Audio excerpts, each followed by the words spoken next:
selected for activation. We also have this thing called shorts. Now, I will automatically try to detect if a video is a YouTube Shorts or not, based on the thumbnail and some other meta attributes. I can't always be sure 100% of the time whether it's actually a Shorts or not. So you can actually correct it at this point to say this is a short, this is a short, and what is not a short, whatever.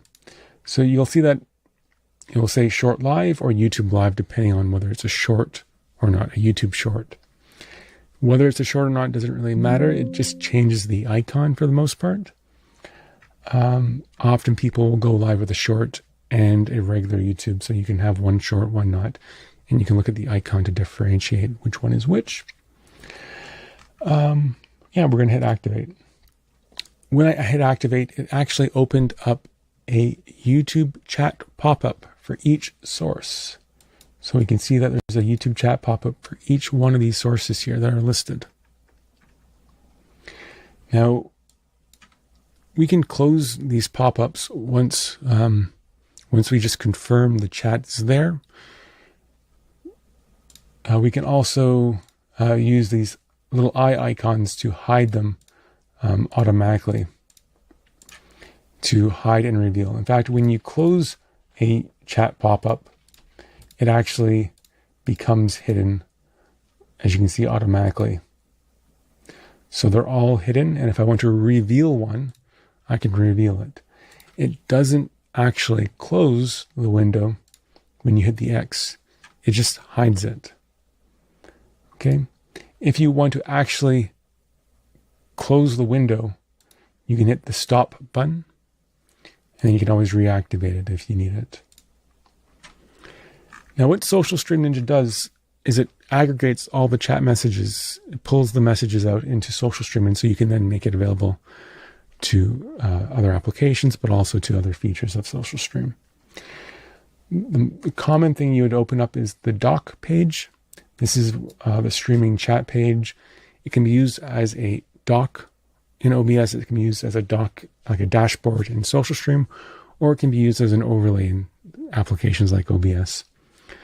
I'll touch on that quickly here, but here's the doc page, and we can see that all the incoming chat messages from Social Stream are going in here.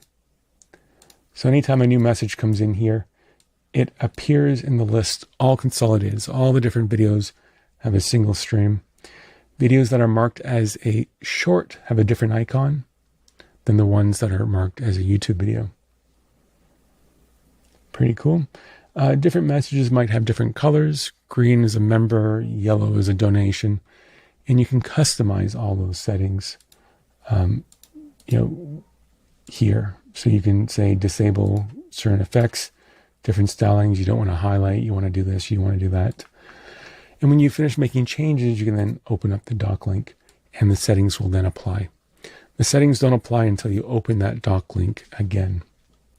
I call it the doc link because it's stock HTML. So you can then copy the link. And if you want to add it to OBS, here we have OBS. You can add it as a doc to OBS. We can go custom browser sources. We can say SSN. We can paste it in here, hit apply. And now it's a doc. And we can find a place in OBS to put it. We can put it there. We can put it here. Like it there. Cool. And then we can just stretch it out. So now while we're live streaming in OBS, we can see the chat in OBS, and we can actually interact with it. We can do text-to-speech and other things. We'll get to that in a second. So you don't have to have the doc open in this page. You can just have the doc open in OBS directly if you want to. You could also add it as an overlay. So we're going to say a browser source, SSN. We'll paste the same doc link into OBS. We're going to change the width to maybe 600, and we'll change the height to be full screen, which is 1080 in my case, because I'm running 1980 by 1080. What size you want it is up to you. Higher the resolution, the smaller the text. the lower the resolution, the larger the text as you stretch it out. But we're going to say control audio via OBS, capture any audio. And there we go. Now, Social Stream Ninja is intelligent enough to know that you added it as an overlay to OBS. And when you do that, it hides the background and it also hides the menu. So we can see that here. Okay, so we have OBS as an overlay. Now I mentioned that we had a dock. We'll reactivate that. And now I'm going to go back to Social Stream and grab the featured chat overlay. So there's all these different overlays. I'm not going to go into that here too much, but I'll just demonstrate that we can add another browser source. Or actually, let's modify the browser source we currently have. I'm going to replace it with our featured chat page. I'm going to make the width and height 1920 by 1080 so it's full screen. So now it fits the screen perfectly. And when I select a message in our dock page and our dashboard, it's featured as an overlay in OBS. We can say auto, and it will automatically select messages as they come in. It will skip messages eventually if it can't keep up, but as you can see, it will auto feature messages, or you can manually select one and then clear it. You can do other things like filter for membership, filter for donations, things like that. You can have text-to-speech enabled. That's more complicated. Okay, so that's the basics of what Social Stream Ninja does. And we added YouTube here, as you can tell, as a source. But let's now consider other sources. First of all, I'm going to press the stop. Well, we can stop each individual video individually, each source individually. Or we can use the buttons up here, the group buttons, to stop everything and to remove everything. For Twitch, it's much the same. We can enter a username. I'm going to enter Video Ninja here. And it's added. As you can see, it's simpler. There's only a single activate source button. But when we activate it, it opens up the chat like we would expect. I'm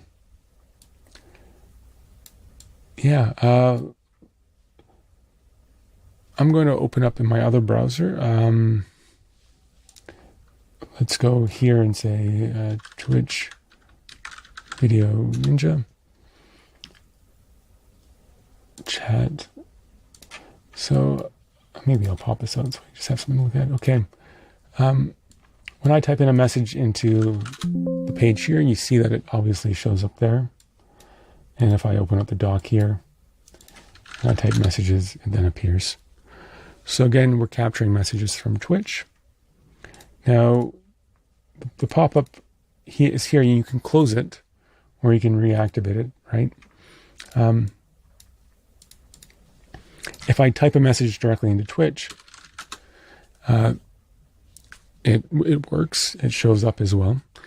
Now, if you're not signed into Twitch, you need to first sign in for this to work. It will probably fail if you try to send a message to Twitch without first signing in.